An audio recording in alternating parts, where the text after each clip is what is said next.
नमस्कार दोस्तों। आज का ये वीडियो आप सभी लोगों के लिए अंत तक देखना बेहद ज़रूरी है, क्योंकि आज मैं इस वीडियो के माध्यम से संभल में मस्जिद के सर्वे के दौरान हुए विवाद का जी हाँ एक नया सच आपको बताने वाला हूँ। और फिर अंत में आप खुद तय कर पाएंगे और ये बात को समझ पाएंगे कि कौन सा पक्ष सही है और कौन सा पक्ष गलत है। जी हाँ, किस पक्ष के साथ में इंसाफ़ी हुई है और कौन से पक्ष के साथ में नाइंसाफ़ी हुई है। सो गाइज, आप सभी जानते हैं कि आज है शुक्रवार को मुस्लिम धर्म में बोलते हैं जुम्मे, ठीक है। और आज जुम्मे की नमाज थी इनकी, और आज के ही दिन सुप्रीम कोर्ट में अर्जेंट बेसिस पर एक सुनवाई की गई।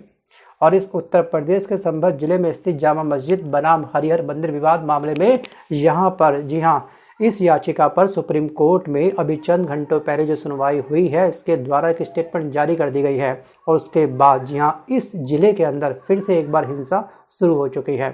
सो गाइस, निचली अदालत के आदेश के खिलाफ दायर याचिका पर सुनवाई करते हुए चीफ जस्टिस हमारे कौन है वर्तमान में, संजीव खन्ना। और जो जस्टिस हैं संजय कुमार की बेंच ने सख्त टिप्पणी दी है। और पहली टिप्पणी उन्होंने जारी करी है इस सरकार को लेकर के। मतलब उच्चतम न्यायालय ने योगी सरकार व जिला प्रशासन को सख्त निर्देश देते हुए ये कहा है कि वो ये सुनिश्चित करे कि उत्तर प्रदेश के संभल जिले में शांति व्यवस्था बनी रहे। और साथ ही निचली अदालत से भी ये कहा है कि संबंधित मामले में फिलहाल कोई एक्शन ना ले। जी हाँ, अभी जो सर्वे की रिपोर्ट है वो अभी ओपन नहीं हुई है और इस मामले की अगली सुनवाई 6 जनवरी के बाद होगी। मतलब 6 जनवरी तक फिलहाल ये मामला ठंडे बस्ते में जा चुका है।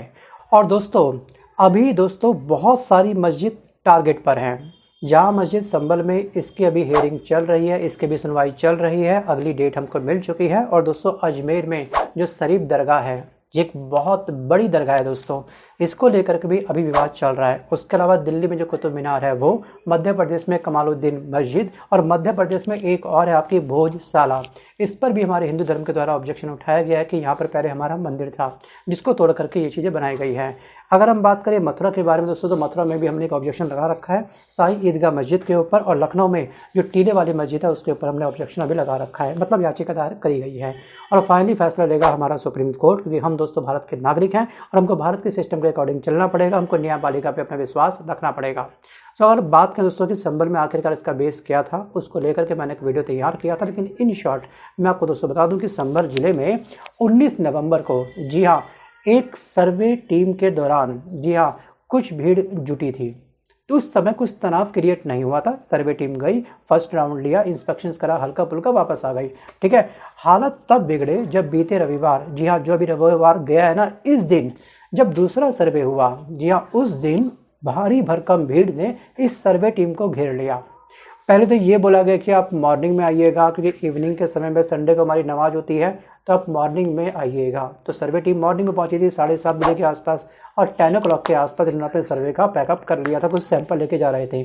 जैसे ही मस्जिद से बाहर निकले, जी हाँ इनका घेराव हो गया और पत्थरबाजी स्टार्ट हो गई। और रिवर्स में पुलिस वालों ने अपना लाठी चार्ज वगैरह, आंसू गैस के गोले फेंकना शुरू कर दिया। और हालत इतने बिगड़ गए कि यहाँ पर जी हाँ 5 युवा मारे गए। वैसे कुछ रिकॉर्ड में प्रिंट मीडिया में 4 युवा कहा गया है, चलिए आप 4 युवा मान लीजिएगा कि इतने युवा मारे गए। और आपको ध्यान रखना है कि यहाँ पर जी हाँ संभल की साई जामा मस्जिद को लेकर के ये नया विवाद 19 नवंबर को तब शुरू हुआ था जब संभल से करीब 25 किलोमीटर दूर स्थित कैला देवी मंदिर के महंत ऋषि महाराज जी ने और उनके साथ मिलकर के कुछ 8 लोगों ने याचिका दायर करी थी। उसका स्क्रीनशॉट मैं आपको यहाँ पे शेयर कर रहा हूँ, आप पढ़ लीजिएगा वीडियो को पॉज करके। इन सब के नाम क्या क्या हैं।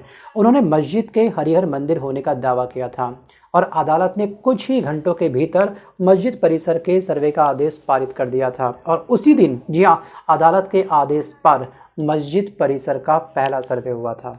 थिंक अबाउट इट, विचार दोस्तों जरूर करिएगा।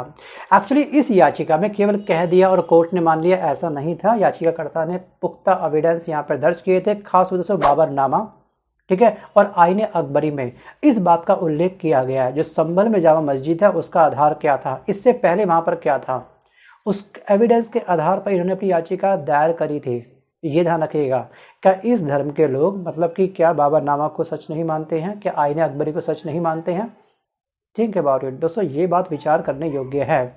और एक तरफ अगर हम बात करें दोस्तों अजमेर शरीफ दरगाह के बारे में, जो अभी मुद्दा चल रहा है, जो भी संभल के बारे में जो मैं डिस्कस कर रहा हूँ, हमारा एक अधिनियम आया था 1971, उसके बारे में मैं डिस्कस करूंगा बस चंद मिनट बाद। जी हाँ, उससे पहले हमें कुछ चीज़ें और समझनी होगी संभल के बारे में, संभल की जामा मस्जिद के बारे में। और दोस्तों अदालत में दायर याचिका में केवल बाबरनामा आईन अकबरी का जिक्र नहीं किया गया है। इसके अलावा इन याचिकाकर्ताओं ने एक दावा और किया है। उनका दावा ये है कि भविष्य में जो कल्कि भगवान का दोस्तों जो अवतार होगा वो यहीं पर संभल में होने वाला है। जहाँ पर मस्जिद है वहीं पर होने वाला है, और मस्जिद ही वो स्थान है जहाँ पर इनका अवतार होगा। तो आखिरकार इस मस्जिद में हमारे भगवान का आगमन कैसे हो सकता है? Think about it. So guys, यहाँ पर इस स्थान पर पहले से 2 मंदिर हैं, ध्यान रखिएगा। बीजेपी से जुड़े आचार्य प्रमोद कृष्ण संभल से कुछ दूर जी हाँ विशाल कल्कि स्थान का निर्माण करा गया था।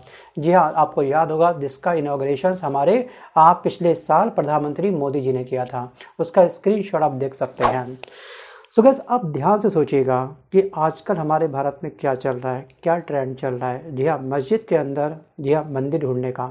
हमें इस देश को मंदिर बनाना था, ना कि इस देश के अंदर मंदिर तैयार करना था। अगर कर सकते हैं देश के अंदर मंदिर तो बहुत अच्छी बात है, लेकिन आखिरकार 1991 का दोस्तों जो अधिनियम तैयार किया गया था उसका क्या? जिस तरह से इस धर्म के लोग बाबरनामा में लिखी हुई बातों को मानने के लिए तैयार नहीं हैं, आईन अकबरी की बातों को मानने के लिए तैयार नहीं हैं, वैसे ही हम लोग शायद अभी दोस्तों एक अधिनियम को भूल चुके हैं। जी हाँ, अभी दोस्तों फिलहाल मस्जिदों के नीचे शिवलिंग खोजने का सिलसिला अभी कुछ हाल ही के वर्षों में स्टार्ट हुआ है। अपने दादा से बात करिएगा, अगर आपके परदादा हैं तो उनसे बात करिएगा, या फिर आपके दोस्तों पिताजी हैं तो पिताजी से बात करिएगा। आखिरकार उन्होंने अब तक कितनी बार पार्टिसिपेट करा है इस तरह के दंगों में? जी हाँ, शायद नहीं करा होगा। उन्हें फुर्सत ही नहीं मिलती, सुबह जाते हैं ऑफिस, रात को आते हैं, वो अपने परिवार को देखेंगे या फिर इन सब चीज़ों में उलझेंगे। एक समझदार इंसान और पढ़ा लिखा इंसान इस तरह के दंगों में कभी नहीं फंसता। आप ध्यान रखिएगा दोस्तों कि हमें अपनी न्यायपालिका पे यकीन रखना है, अपने सिस्टम पे यकीन रखना है। बस याचिका दायर कर दी है, अब कोर्ट देखेगा, और कोर्ट की जो भी फिलहाल जो भी डिसीजन आएगा उसको हमको एक्सेप्ट करना चाहिए। ये मेरा पॉइंट ऑफ व्यू है। बट यहाँ पर जी हाँ, दंगों में हमेशा आपको पाए जाते हैं गरीब के बच्चे, और इन दंगों में हमेशा गरीब का बच्चा ही मारा जाता है। भारी भरकम भीड़ में रैली में आपको युवा दिखाई देते हैं, वो युवा जो बेरोजगार होते हैं। अगर किसी युवा के पास रोजगार है तो ध्यान रखिएगा वो अपनी पर डे की इनकम को कट नहीं करवाएगा। वो टाइम पे डेली ऑफिस जाएगा, टाइम पे घर आएगा, थकेगा हारेगा, डिनर करेगा और सो जाएगा। जी हाँ, अगली सुबह की फिर से तैयारी करेगा। दोस्तों यहाँ पे ये भारी भरकम जो भीड़ होती है ये साफ साफ ये दिखाती है कि हमारे भारत की बेरोजगारी का स्तर किस स्केल तक पहुँचा हुआ है। जी हाँ, अगर संडे हो, संडे में अगर किसी रैली के अंदर भीड़ दिख रही तो मान सकते हैं कि ठीक है छुट्टी था, युवा अपना टाइम को कहीं ना कहीं यूटिलाइज कर रहा है किसी पार्टी को सपोर्ट करके। अगर नॉर्मल डे में, मंडे टू सैटरडे, जी हाँ एक नॉर्मल डे में अगर कोई रैली हो रही है उसमें इतनी बड़ी संख्या में युवा आ रहे हैं तो एक सबसे बड़ा क्वेश्चन मार्क ये भी है। सो गाइस, संभल में 500 साल पुरानी मस्जिद के नीचे अचानक मंदिर होने का दावा दोस्तों यूं ही नहीं हो रहा है। जी हाँ, बल्कि इसके पीछे एक सोची समझी साजिश काम कर रही है। सर्वे के नाम पर जिस तरह से आपने देखा होगा 24 जून को धार्मिक नारेबाजी करते हुए भीड़ सर्वे करने वालों के साथ जी हाँ जहाँ मस्जिद की ओर कूच कर रही थी, नारे लगाए जा रहे थे, हम हिंदू के द्वारा उनको उकसाया जा रहा था। वो वीडियो आपने सोशल मीडिया पर देखा होगा। उसके खिलाफ वहाँ के दोस्तों स्थानीय लोग हैं, उनको गुस्सा आ गया, उनका भड़कना स्वाभाविक है, और उन्होंने रिवर्स में क्या करा, हंगामे शुरू कर दिए। और हैरानी की बात दोस्तों ये है कि एक बार फिर 19 नवंबर को मस्जिद का सर्वे हो चुका था। जी हाँ, तब तो कोई हिंसा नहीं हुई थी क्योंकि उस समय जी हाँ कोई नारेबाजी नहीं की गई थी। सर्वे टीम पहुंची, चुपचाप से सर्वे किया हल्का फुल्का और चले गए। सो गाइस, आपको याद होना चाहिए कि जब उपासना स्थल अधिनियम में स्पष्ट इस बात का हो चुका है कि धार्मिक स्थलों की स्थिति अब वैसी ही रहेगी जैसी वो अगस्त 1947 को थी, मतलब 15 अगस्त 1947 को जिसकी जो स्थिति थी धर्मों की, वो एज इट इज वैसी रहेगी। जब इस कानून के तहत सन 1991 में एक अलग से सर्वे हो चुका है, जो रिपोर्ट दर्ज हो चुकी है, तो आखिरकार अब ये विवाद क्यों हो रहा है? मस्जिद के अंदर मंदिर है, मस्जिद के अंदर मंदिर है, हम अपना धर्म, हम अपने भगवान को लेकर रहेंगे वगैरह वगैरह। तो सर मैं किसी धर्म के खिलाफ नहीं हूँ, ध्यान रखिएगा। मैं मानता हूँ कि हम सबके अंदर हल्का सा जहर घोल दिया गया है। जी हाँ, और यही जहर कहीं ना कहीं नफरत में अब तब्दील हो चुका है। एक बहुत बड़ी दीवार हम दोनों धर्मों के बीच में अब खड़ी हो चुकी है, और इसको दोस्तों तोड़ने का काम, ध्यान रखिएगा, हमको ही करना होगा। एक्चुअली हम आम जनता ना काफ़ी भोली है, हमारे कानों में ना जहर कोई भी बड़ी आसानी से घोल सकता है और हमारे कानों में जहर घोलने का काम कर रही है गोदी मीडिया। जी हाँ, बड़े बड़े दोस्तों दंगे होते हैं, जो नेता होते हैं वो चुनावी पकौड़े अपने तलते हैं इस आग में और कहीं ना कहीं जी हाँ अपने वोट बैंक को काफ़ी स्ट्रांग करते हैं। क्या हुआ था संभल में, यही तो हुआ था। क्या हुआ था बाराबंकी में, बहरिश में, यही सब तो चल रहा था। दोषारोपण का सिलसिला नेताओं ने स्टार्ट कर दिया, लेकिन मुद्दे की बात, जी हाँ, महंगाई के बाद, बेरोजगारी के बाद, महिला के ऊपर अत्याचार और यहाँ पे दोस्तों आखिरकार अन्य बहुत सारे मुद्दे हैं लंबे चौड़े। जब भी संसद के अंदर दोस्तों मुद्दे उठाए जाते हैं, चाहे वो मणिपुर हिंसा को लेकर के हो, संबल के स्थान को लेकर के हो या फिर कोई भी स्थान क्यों ना हो, संसद में ही क्या होती है, ये हल्ला काट देते हैं और संसद में जो महत्वपूर्ण मुद्दे होते हैं फिलहाल संसद को ही स्थगित कर दिया जाता है। शीतकालीन सत्र दोस्तों स्टार्ट हुए कितने दिन हो चुके हैं, कोई एक मुद्दा सॉल्व हो पाया? हमेशा क्या मिल रही है? स्थगित स्थगित स्थगित, यही हमको सुनने को मिल रहा है। दोस्तों इस तरह से मिलेगा हमको समाधान क्या? दोस्तों ध्यान रखिएगा कि हमने चांद पर तो कदम रख लिया, लेकिन धरती पर कैसे चलना है वो हम आज तक नहीं सीख पाए। जी हाँ, ये बात मैंने अपने लास्ट वीडियो में भी आपसे कही थी। थिंक अबाउट इट, विचार जरूर करिए आखिरकार हमारा देश जी हाँ किस तरफ अग्रसर हो रहा है। जी हाँ, इसको बोलते हैं सबका साथ सबका विकास। ऐसे पाएंगे हम लोग अमृतकाल या फिर दोस्तों हम इस तरह से बनेंगे वैश्विक गुरु? ये सवाल मैं आपसे पूछता हूँ। वीडियो को पॉज करके आप चाहो तो मुझे कमेंट कर सकते हो। और दोस्तों इस वीडियो को समाप्त करने से पहले इस वीडियो के एंड में मैं एक वीडियो यहाँ पे अटैच कर रहा हूँ आपके साथ में। जी हाँ, फैजाबाद से चुनाव जीते सपा सांसद अवधेश प्रसाद का इस मामले में क्या विचार है। जी हाँ, आखिरकार उनके स्टेटमेंट जनता के सामने क्या दर्ज हुई है वो जानना भी आपके लिए बहुत ज़रूरी है। अगर आप इनकी बात से मतलब कि सपा सांसद अवधेश प्रसाद की बात से अगर आप सहमत हैं तो मुझे यस लिखिएगा कमेंट में। अगर आप सहमत नहीं हैं तो क्यों सहमत नहीं है, इसकी वजह, जी हाँ, आप मुझे कमेंट करना मत भूलिएगा। राइट, सो गाइस आज के इस वीडियो में बस कर इतना ही। मिलता हूँ जल्द एक नए वीडियो के साथ, तब तक के लिए धन्यवाद। तारीख तक के रोक लगाई है और ये कहा है कि हाई कोर्ट जाना चाहिए था, लेकिन अभी फिलहाल रोक है अगली सुनवाई तक। एक बड़ा फैसला सुप्रीम कोर्ट की तरफ से आया, कैसे देखते? माननीय उच्चतम न्यायालय ने बहुत अच्छा फैसला राष्ट्र हित में दिया है और इस तरह के फैसले का